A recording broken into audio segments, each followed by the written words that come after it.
Boa noite! Estamos aqui mais uma vez para falar de um super assunto, de um super tema, de super importância entre nós. Eu sou Mônica Mulatinho, médica pediatra, ou seja, pediatra especializado em adolescência. Sou terapeuta familiar e de adolescentes e sou especializada em comportamento de risco para droga, violência e sexualidade. Eu sou Roberta, sou fonoaudióloga, sou pedagoga, sou terapeuta da aprendizagem, que é um profissional com formações em várias áreas da aprendizagem para trabalhar esse tema específico. E sou também coordenadora pedagógica, principalmente na parte de infantil, educação infantil. Eu e Roberta, nós formamos a CIA do Ser, a Companhia do Ser, que é uma clínica, que é uma nave-mãe com várias outras CIAs. Eu sou a CIA do adolescente propriamente dita, que por 10 anos foi uma clínica multidisciplinar, voltada ao adolescente e família, funcionou no Hospital Brasília, e agora nós estamos aqui, na MI 13 do Lago Norte.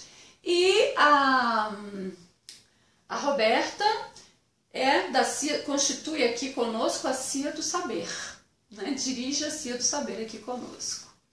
E hoje a gente vai falar de um assunto muito interessante, muito em voga, já foi muito solicitado, que é bullying.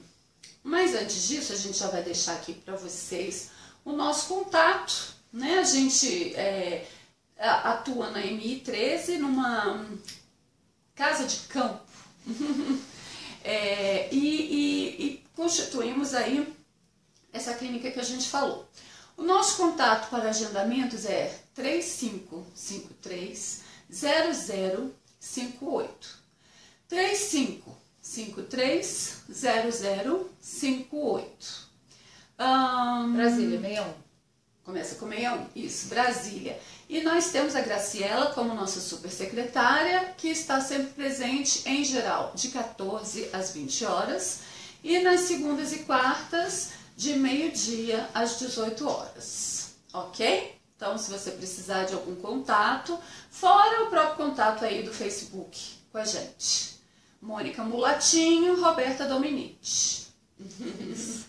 Bom, então vamos lá para o nosso super apetitoso assunto. Vale ressaltar também que esse vídeo fica disponível na minha página, Mônica Mulatinho, o tempo que você quiser. E que nós também estamos com um canal no YouTube. Agora a meta é ser vlogueira. E nós vamos nos tornar youtubers, né?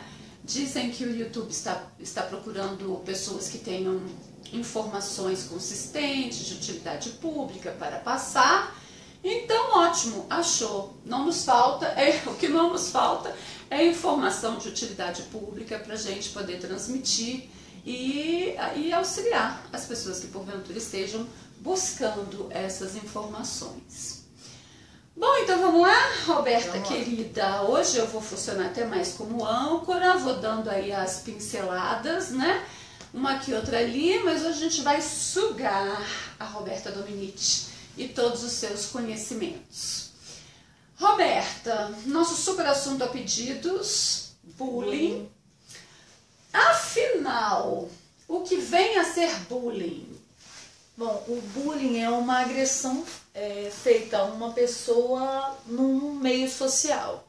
Não pode ser uma agressão individual, eu aqui, só eu e você.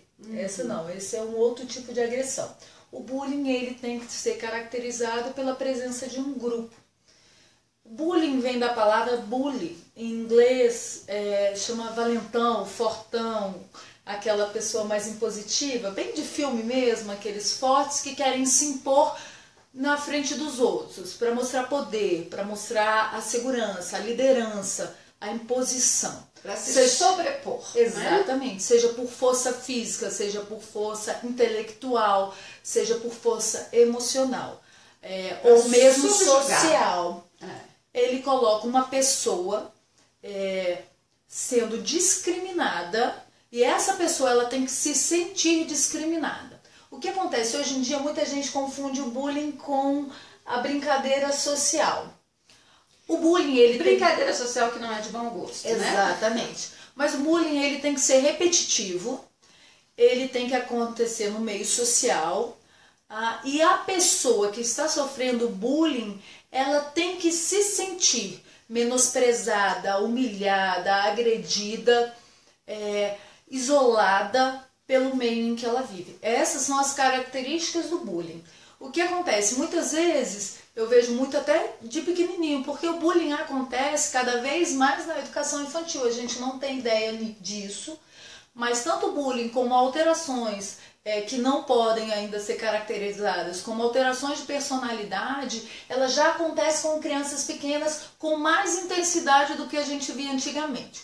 Então hoje a gente já vê crianças de 3 anos com senso de crueldade muito refinado, com falas que, lógico, não vem da criança, mas ela tem acesso de eu vou te matar, eu vou na tua casa, eu vou cortar tua barriga, você vai ver o seu sangue saindo, seu pai vai se desesperar e aí eu vou matá-lo. Crianças de 3 anos, na tentativa de sobrepor ao outro. Só que, como são crianças muito pequenas, raras vezes elas praticam um meio social para todo mundo ver. Porque é uma fase em que as regras e combinados são muito bem estabelecidos. Como é uma fase em que isso está sendo formado, geralmente no meio social escolar, e vamos colocar que o bullying não acontece só na escola, ela pode ser na escola, no trabalho, na faculdade, na família, no grupo da rua, no prédio. O bullying, ele acontece em vários ambientes, embora o escolar seja o grande foco para todo mundo falar. Até porque as crianças passam no mínimo 6 horas, né? Na escola, mínimo, né? Todos os dias.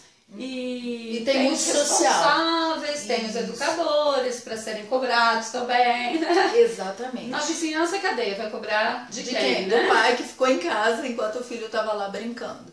Mas o bullying, ele tem que ser sim assistido. O que acontece? Crianças nessa fase, até os 5, 6 anos, eles têm todo um trabalho social de regras e combinados de como estruturar a socialização. Porque até nessa fase de 6 anos, a socialização ela vai mudando de acordo com a faixa etária. Cada faixa etária tem suas características sociais, de estrutura social, e precisa de uma intervenção muito efetiva para dizer para a criança o que é certo e o que é errado.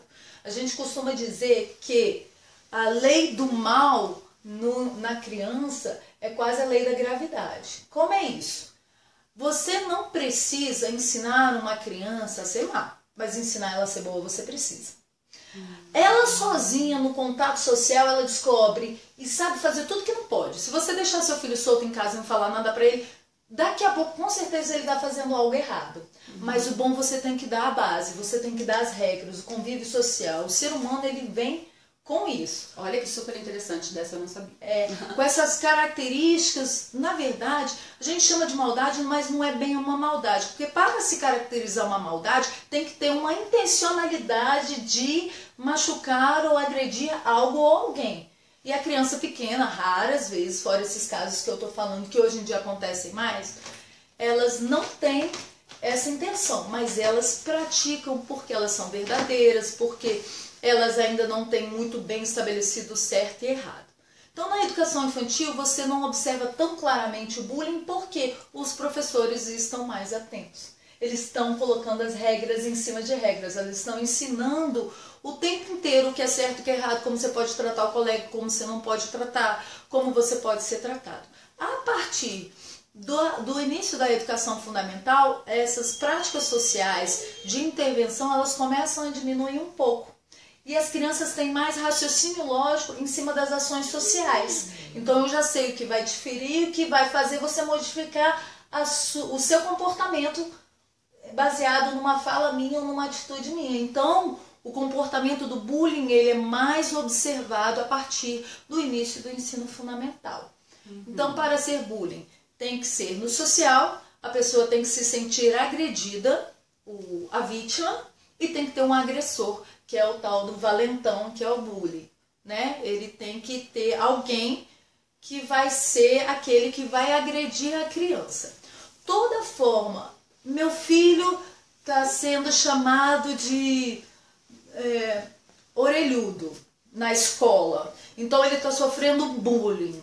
Não necessariamente ele está sofrendo bullying. Às vezes a criança faz de forma velada, e era aquilo que eu estava fazendo. Quanto menor, mais velado é. A criança, como ela tem um professor sempre em cima, o pai sempre em cima, ela faz escondido. E quando é escondido, você não tem um meio social para ser os seus telespectadores, que o bullying é caracterizado.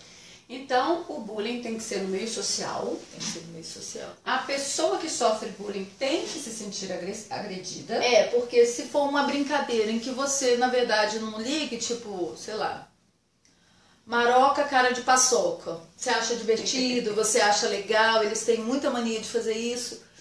Não vai ser uma prática de bullying, porque o bullying ele tem que caracterizar uma agressão.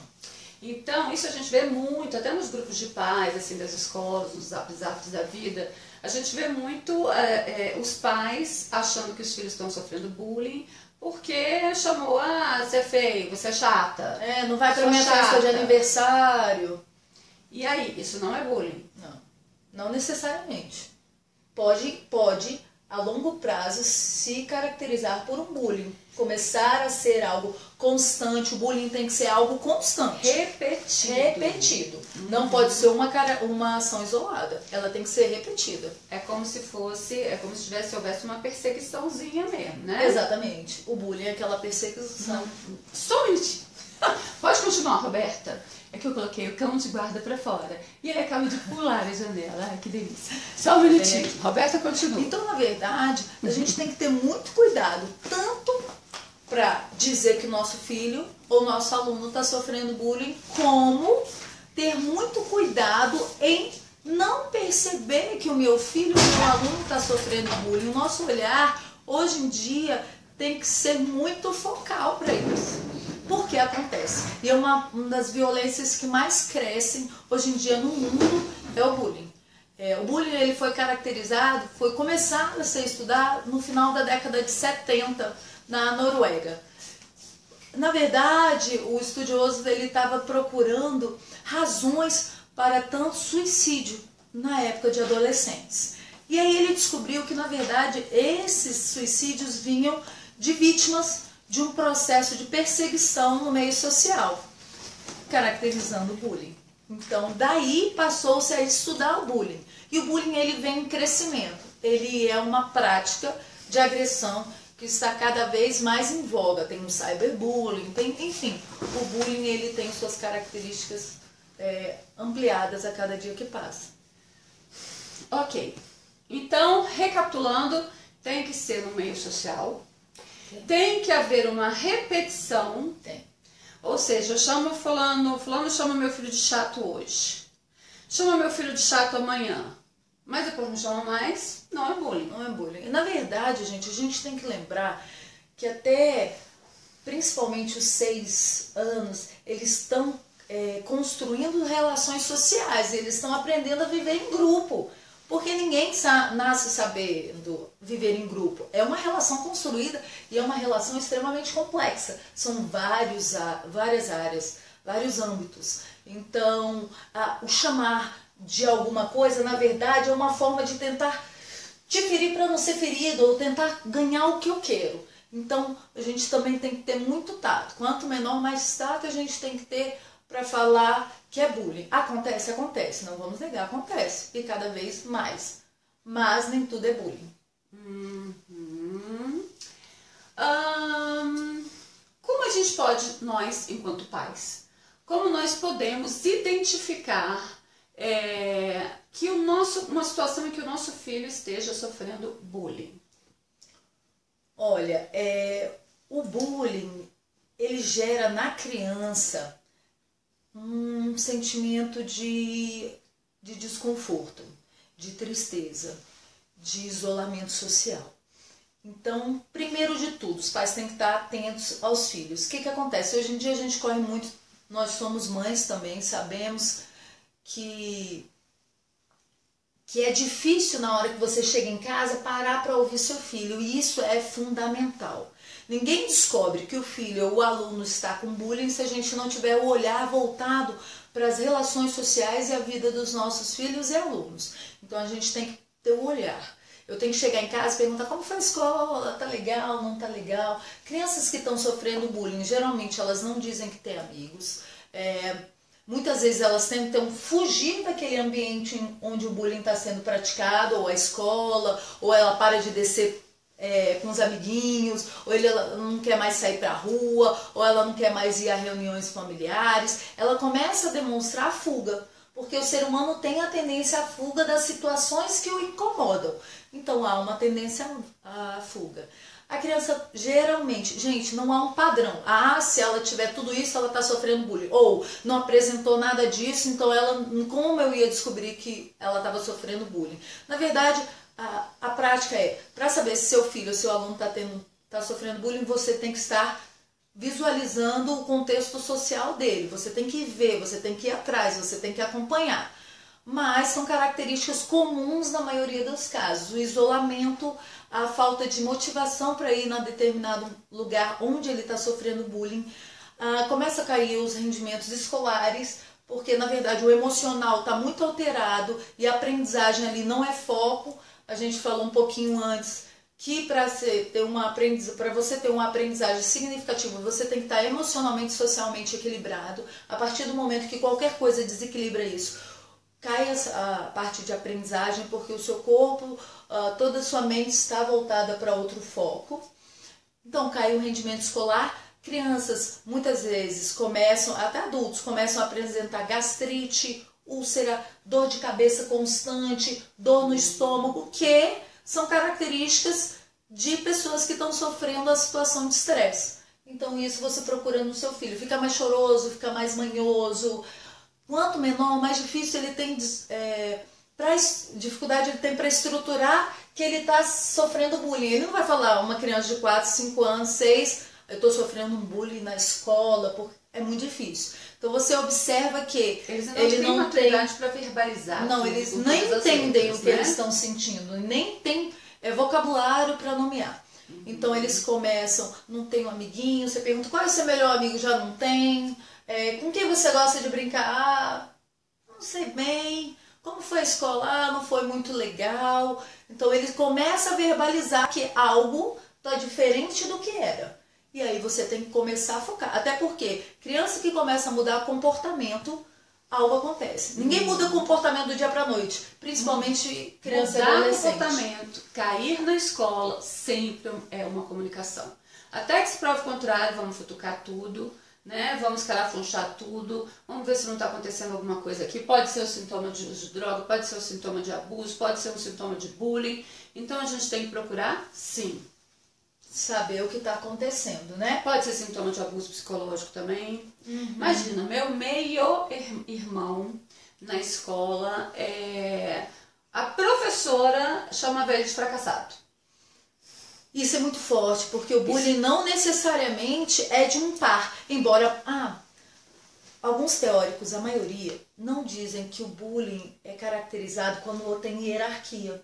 Então, quando é professor e aluno, é agressão, mas exatamente, não é um bullying. O bullying é par. Na verdade, é abuso psicológico. Exatamente. Né? O bullying, para a maioria dos pesquisadores, é quando é feito por par. Ou seja, com alguém que é páreo a você. Mesma idade, mesma faixa etária, mesmo padrão social. Então, no trabalho não pode ser o seu líder para você, o seu chefe para você. Isso é abuso. Não, tem que ser do seu colega de trabalho. Então, tem que ser par. Isso. O que configura assédio moral. Amanhã mesmo vou fazer uma palestra sobre assédio moral, que fiz no ano passado também, numa empresa onde a maioria dos funcionários são homens, né? Dos colaboradores, né? A fofoca, falando em homem, a fofoca muitas vezes leva a um bullying.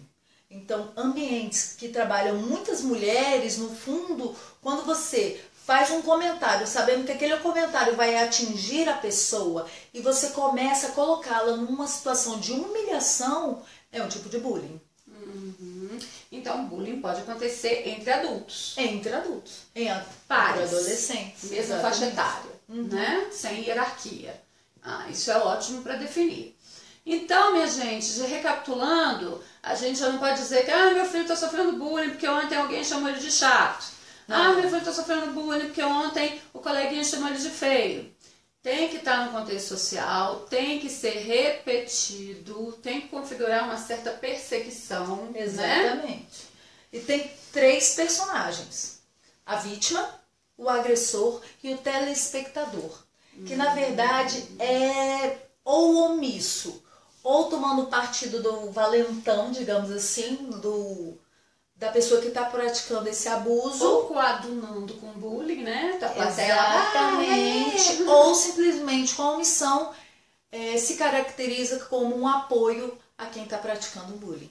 Então a gente também tem que ensinar nossos filhos e alunos que a questão do ser um telespectador passivo ou ativo considera quase como uma pessoa que está praticando. Uma perguntinha da Simone, querida, maravilhosa, também psicóloga, do Rio de Janeiro. Ela está perguntando: Mônica, as prevalências referem-se a comportamento ameaçador explícito ou não, concorda? Explícito. O implícito, na verdade, ele não te humilha socialmente, e o bullying é uma humilhação social. Então é um ponto importante, hein? Tem que ter um espectador. Tem né? que ter um espectador, tem que ter esses Ou três. seja, é um showzinho, É. né? É. É um showzinho assim de mau gosto, né? Um É, showzinho meio dantescozinho. É, né? eu acho que num patamar muito elevado, é tipo filme americano de sessão da tarde, onde aquele valentão vai pegar todo mundo, vai formar uma roda para bater, só que não necessariamente a agressão Os física. atletas da escola, Exatamente, os playboys que fica falando, você não é legal, ou aquela patricinha, né, aquela que chama atenção. Os filmes americanos, eles caracterizam o bullying de uma forma muito clara, até estereotipada, mas é mais ou menos isso. Inclusive, no primeiro... É a mesma pergunta aí. No primeiro vídeo que a gente fez, que foi sobre suicídio e depressão na adolescência ou outros transtornos que possam favorecer o suicídio, que a gente discutiu os tais desafios da baleia azul e também o polêmico seriado do Netflix, né, os 13 porquês, os 13 Reasons Why. Eu fiz uma análise desse seriado, a gente falou bastante dessa questão do bullying.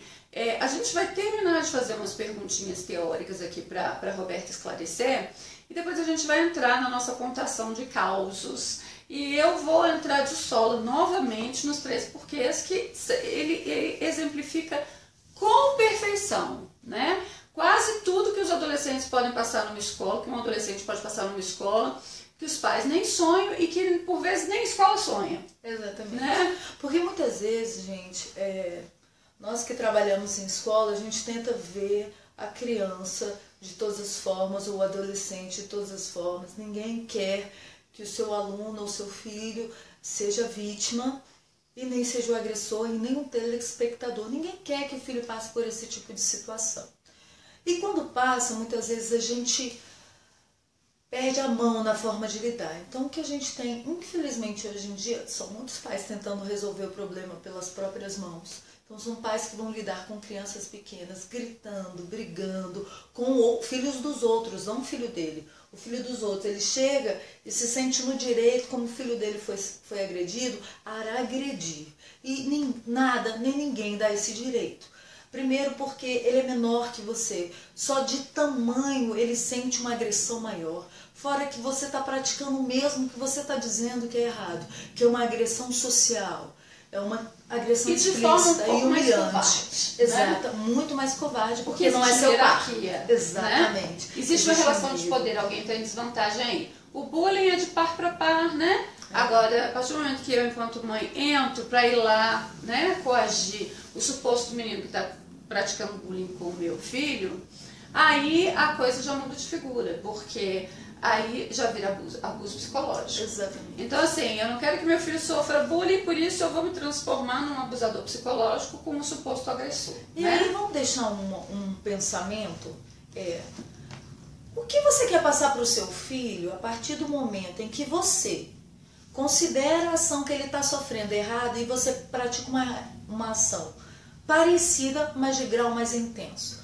Então, ninguém pode fazer com o meu filho, mas eu e o meu filho podemos fazer com outro ser. paradoxal, né? Exatamente. E aí a gente entra, Mônica... na questão do eu tenho medo que o meu filho seja a vítima. Mas e se o meu filho estiver sendo um agressor? Exatamente. Muitas vezes o nosso filho pode ser o agressor. Será que a gente já parou para pensar nisso? Né? E qual seria a minha postura diante de um filho que pratica bullying? O que fazer, né? Na verdade, quem pratica bullying, há duas formas que é importante a gente abordar bem. Duas teorias. Acredito que nenhuma é 100%. Tem praticantes de bullying, autores dessa prática, que tem como característica a liderança, a necessidade do poder, de se sentir exposto como superior na frente de um grupo, porque são crianças ou adolescentes ou adultos que foram criados como sendo o centro das atenções e que tudo tem que girar em torno dele. Então ele impõe a sua vontade, doa quem doer, e ele se vangloria dessa imposição. Ou seja, quando a gente cria um filho, fazendo ele crer que ele é o umbigo do mundo, quando a gente começa a construir crianças egocêntricas, esse egocêntrico pode se transformar num praticante de bullying. Isso. Né?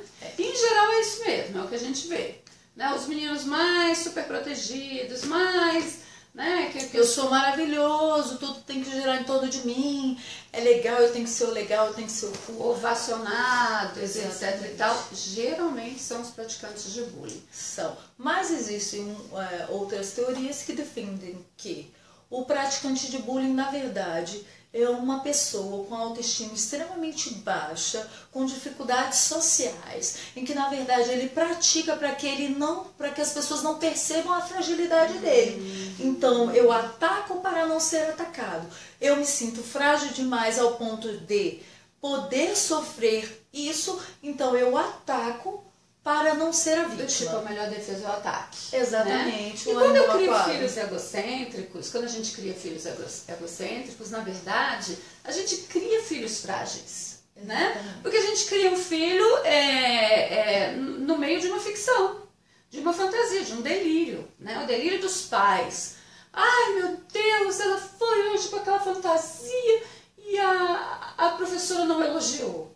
Né? Tem os pais, às vezes, têm esses comportamentos assim, mas os nossos filhos são o centro do nosso mundo, mas eles não são o centro do mundo inteiro. Exatamente. Né? Muitas vezes a gente cobra da sociedade que os veja como eles são pra gente. Né? E tudo bem, é uma criança que pode ser querida, mas ela é um dos 3.000 alunos daquela escola. Né? Gracinha, cuticute, bonitinha. E isso é o social. Aí, Mônica, a gente entra em dois Aí pontos. se a gente cria uma criança que crer, né, fazendo ela pensar que ela é o umbigo do mundo, ela chega na escola e ela é só mais uma das 3.000 crianças queridas, aí a gente já fragilizou essa criança. E às vezes o mecanismo de defesa dela é exatamente esse. A melhor defesa é o ataque, então já que eu não sou esse... Por que eu sou o umbigo do mundo na minha casa e aqui ninguém nem olha